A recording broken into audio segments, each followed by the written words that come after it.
Friends, तो आज का जो हमारा टॉपिक होने वाला है वो पॉलीफेज सिस्टम का एक सबसे महत्वपूर्ण टॉपिक है जो है स्टार एंड डेल्टा कनेक्शन। आप किसी भी टेक्निकल एग्जामिनेशन का यदि बात कीजिए तो इस टॉपिक से आपको इंपॉर्टेंट क्वेश्चन देखने को मिलेगा ही मिलेगा। तो हम आज स्टार और डेल्टा कनेक्शन होता क्या है और इसका सर्किट डायग्राम क्या है और हम लोग किस तरह से इसमें फेज वोल्टेज और लाइन वोल्टेज को मेजर करते हैं और फेज वोल्टेज और लाइन वोल्टेज के बीच क्या रिलेशन होता है उस रिलेशन को एक्सप्लेन करेंगे। तो सबसे पहले हम स्टार कनेक्शन की बात करें तो स्टार कनेक्शन का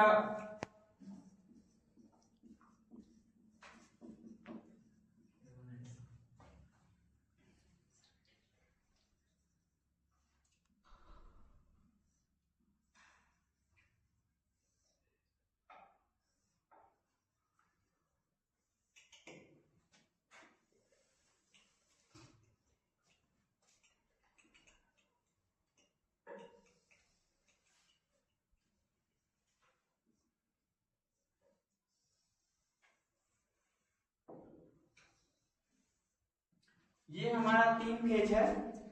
are Y B, red yellow blue, ये तीनों हमारा तीन फेज है। ये स्टार कनेक्शन में ये हमारा लोड 1, लोड 2 और लोड 3 लगा हुआ है। स्टार कनेक्शन में इंपॉर्टेंट पॉइंट ये होता है कि हमारा स्टार कनेक्शन में न्यूट्रल पॉइंट भी मिलता है, यानी कि तीनों फेज के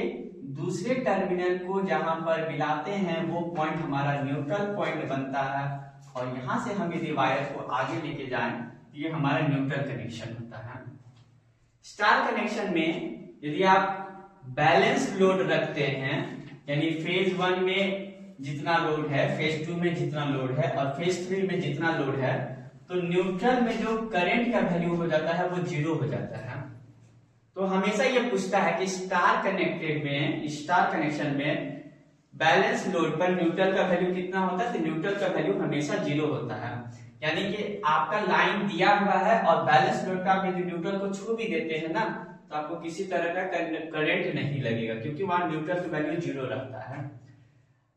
अब यदि हम वोल्टेज मेजर करने की बात करें तो इसमें हमारा दो वोल्टेज होता है, एक होता है लाइन वोल्टेज जिसको हम लोग शॉर्टकट में इससे मेजर करते हैं और दूसरा का होता है फेज वोल्टेज।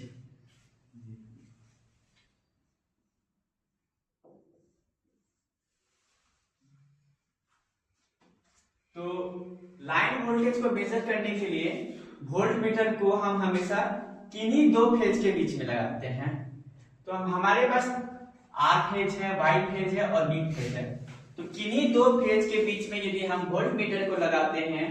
वो जो वोल्टेज बताएगा वो हमारा लाइन वोल्टेज होगा, यानी कि वाई फेज और बी फेज यानी कि फेज 2 और फेज 3 के बीच में यदि हम वोल्ट मीटर को लगाते हैं तो ये जो वोल्टेज बताएगा ये हमको लाइन वोल्टेज बताएगा। और फेज वोल्टेज मेजर करना हो तो किसी भी एक फेज और एक न्यूट्रल के बीच में यदि हम वोल्ट मीटर को लगाते हैं तो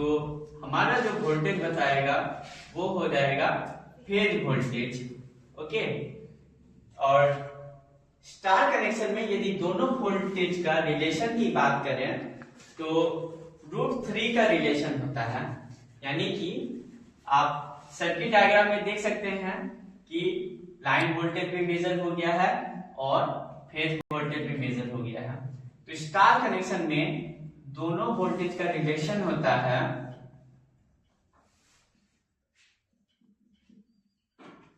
लाइन वोल्टेज बराबर √3 गुना फेज वोल्टेज, यानी कि आपका फेज वोल्टेज जितना भी आया है उसको √3 से मल्टीप्लाई कर दीजिएगा तो वो लाइन वोल्टेज के फेज वोल्टेज जो है यानी कि रेड वायर और न्यूट्रल वायर यानी एक फेज और एक न्यूट्रल के बीच में जो वोल्ट मीटर लगाए हैं और इसका वैल्यू यदि 240 वोल्ट आता है फेज वोल्टेज, तो लाइन वोल्टेज को फाइंड करने के लिए हमारा रिलेशन क्या था कि लाइन वोल्टेज बराबर √3 गुना फेज वोल्टेज। तो इसी फॉर्मूला को यदि हम रखते हैं तो लाइन वोल्टेज बराबर √3 गुना फेज वोल्टेज हमारा कितना यहाँ पे दिखा रहा है 240। तो 240 से मल्टीप्लाई कर देंगे और √3 का वैल्यू होता है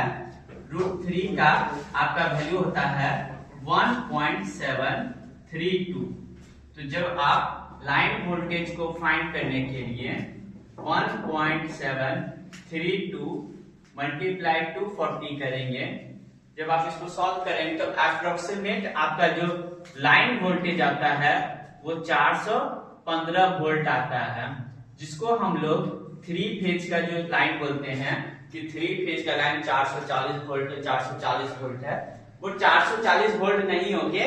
एग्जैक्ट 415 से 420 में आप मेजर कीजिएगा तो लाइन वोल्टेज आपको उतना ही मिलेगा। ठीक है।